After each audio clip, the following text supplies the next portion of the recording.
Bonjour à tous. Aujourd'hui, je vous présente les concepts essentiels en évaluation des apprentissages en lien avec la mise en situation numéro 5. Le travail est réparti en 4 parties. La partie A, résumé de la mise en situation et les concepts impliqués. La partie B, la réponse à la personne enseignante. La partie C, favoriser la réussite. Et enfin, la partie D, les compétences professionnelles. Pascaline est une enseignante qui a besoin d'aide dans son approche évaluative. Elle aborde l'évaluation comme une tâche distincte du processus d'apprentissage. Son enseignement est basé sur des tâches d'application qui situent l'élève au niveau connaître. Elle accorde une importance majeure à l'acquisition des savoirs théoriques et elle insiste sur la mémorisation de ces contenus. Son jugement est basé sur ses examens, donc elle considère la différenciation pédagogique comme une pratique qui l'empêche de faire une préparation adéquate pour l'examen du ministère. Et selon elle, l'évaluation sert à classer les élèves et à identifier les niveaux forts et les niveaux faibles. Elle ne se préoccupe pas du problème de l'arbitraire dans la correction. Et enfin, elle ne cible pas les moments de régulation pour fournir le bon type de rétroaction aux élèves. Donc, les concepts impliqués, nous avons les documents d'encadrement légaux. Euh, on a la loi sur l'instruction publique et le régime pédagogique qui définit les documents ministériels, notamment le PFQ, la politique d'évaluation et le cadre d'évaluation. Donc, j'ai relevé la politique d'évaluation des apprentissages en lien avec les valeurs, les aspects généraux, l'éthique des apprentissages, le programme de formation en lien avec les orientations, les apprentissages qualifiants différenciés et les caractéristiques. L'évaluation des apprentissages, nous avons le cadre de référence en lien avec la nature, les fonctions de l'évaluation, l'acte d'évaluer, l'évaluation en classe et enfin les moyens et les outils d'évaluation. Passons à la partie B. Donc, je répondrai à Pascaline que malheureusement, elle devrait revoir l'approche, ce que c'est l'approche par compétences, les contenus du programme de formation, euh, afin de planifier des contenus qui mobilisent les connaissances et les compétences des élèves. Lorsqu'elle dit à ses élèves, je cite, n'allez-vous pas imaginer que vous allez avoir un 100% à l'examen? On constate que son contenu pédagogique est centré sur des tâches d'application qui font appel à l'aspect de mémorisation. Elle ajoute, je cite, un bon élève, ça doit avoir une bonne mémoire, alors que, tel indiqué dans le programme de formation à la page 5, seulement certains apprentissages que doit développer l'école bénéficient de la pratique d'inspiration théorique axée notamment sur la mémorisation de savoir en moyen d'exercices répétés. Comme elle le précise dans la mise en situation, je cite, personne n'a jamais eu 100% en 30 ans de carrière. On constate que ces examens servent à poser son jugement lié à l'évaluation, contrairement au visé du programme de formation de l'École québécoise, qui est un programme axé sur le développement des compétences et aussi qui considère le cheminement de l'élève plutôt que la finalité. L'enseignante aborde l'évaluation comme une tâche distincte, contrairement à ce qui est indiqué dans le cadre de référence à la page 6, je cite, l'enseignement, l'apprentissage et l'évaluation ne sont pas envisagés en conséquence comme des moments distincts, mais plutôt dans leur interaction dynamique. La première fonction de l'évaluation, qui est l'aide à l'apprentissage, est par conséquent ignorée par Pascaline.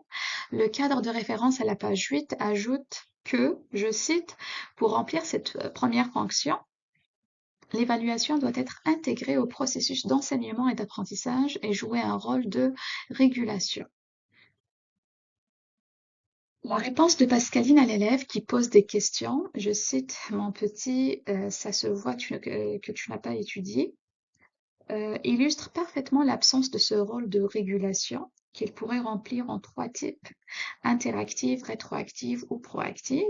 Et selon Brocart, 2010, dans l'évaluation pour soutenir l'apprentissage à la page 46, je cite, la rétroaction doit être donnée à l'élève lorsque celui-ci a encore la matière en tête, c'est-à-dire le plus rapidement possible. L'évaluation de Pascaline ne tient pas compte de la deuxième fonction, qui est la reconnaissance des compétences.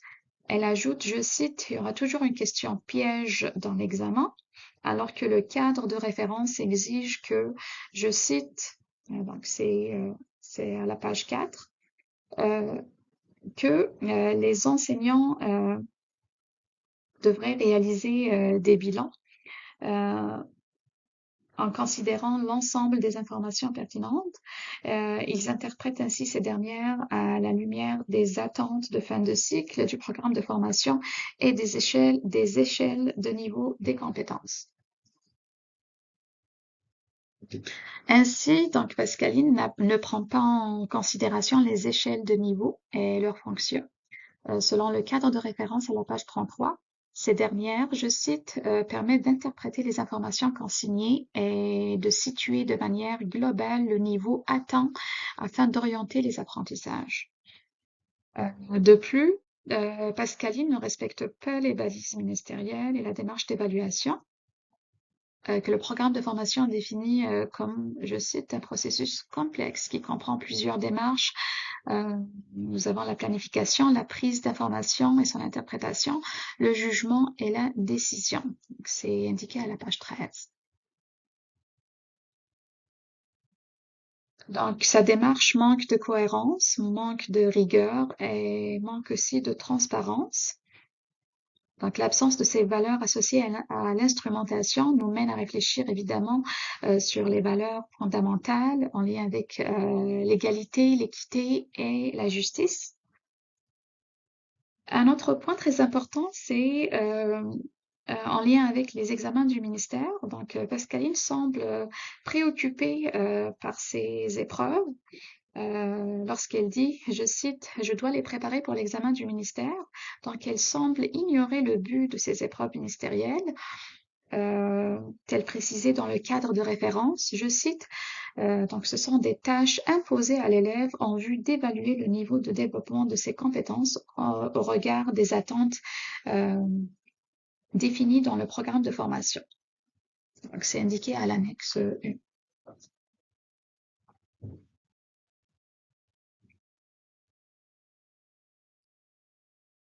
Passons maintenant à la partie C. Comment favoriser la réussite pour tous? Donc, je dirais qu'il est très important de trianguler les traces et privilégier les conversations, les observations de façon individuelle et en équipe afin d'avoir des traces variées, valides et suffisantes. Aussi, mettre à profit la première fonction qui est l'aide à l'apprentissage et mobiliser la flexibilité. Favoriser des tâches de haut niveau euh, qui, euh, qui offrent à l'élève le choix euh, et qui les amène à développer les habiletés cognitives, soit justifier, analyser, prédire et créer. Consacrer moins de temps aux applications, aux apprentissages de surface en lien avec les tâches d'application et planifier des contenus qui amènent les élèves au niveau 6 selon la taxonomie de Bloom.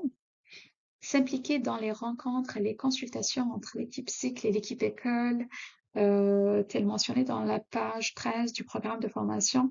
Je cite, en plus de favoriser des visées communes, elle permet d'assurer la cohérence des activités d'enseignement et d'évaluation qui favorisent le développement des compétences disciplinaires et des compétences transversales.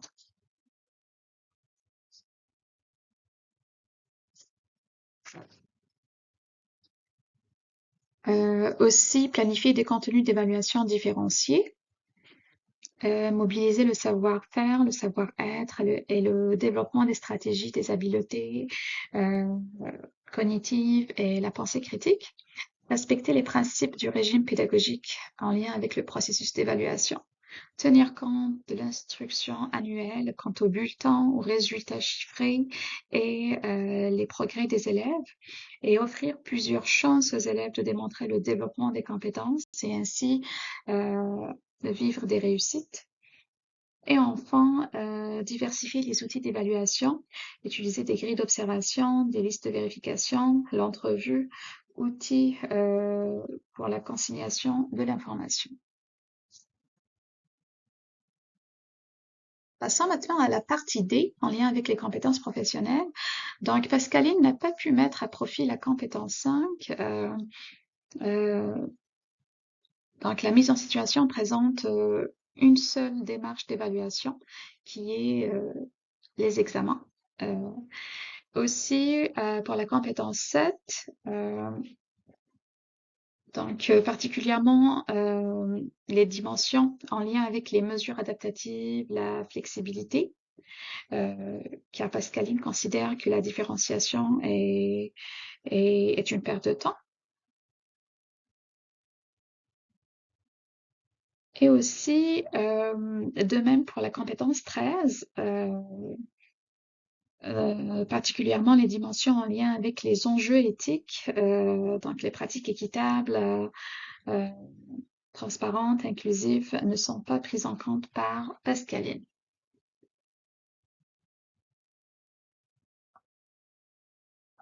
Donc, nous sommes arrivés à la fin de notre présentation.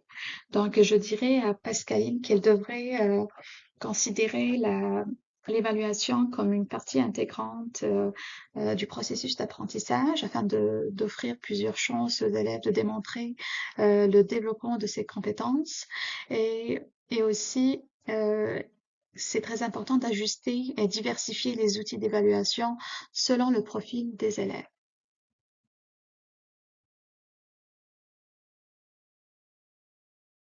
Voilà, merci de votre écoute.